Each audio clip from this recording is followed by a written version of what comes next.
ഇത്രയൊക്കെ തന്നെ, ഇവിടെ വേറെ ഒന്നും ഇല്ലെന്ന് തോന്നുന്നു. ഞാൻ ചുമ്മാ ഒന്ന് ജസ്റ്റ് ഗസ് ചെയ്തതാണ് ഇങ്ങോട്ട് നല്ലൊരു സ്പോട്ട് കാണുമെന്ന് പ്രതീക്ഷിച്ച്. സോ ഇനി നമുക്ക് നേരെ നേമത്തോട്ട് പോകാം. അവിടെ ഒരു സ്പോട്ടുണ്ട്.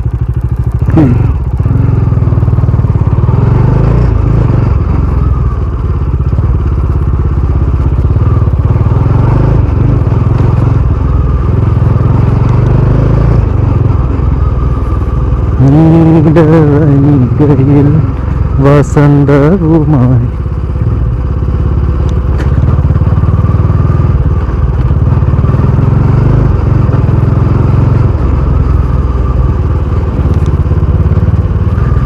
സോ അങ്ങനെയുള്ള കാര്യങ്ങളാണ് ഗൈസ് പരിപാടി.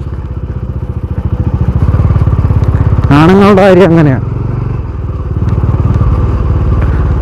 കാണുന്ന രണ്ട് കാര്യങ്ങളാണ് നമ്മളവിടെ നടന്നത്.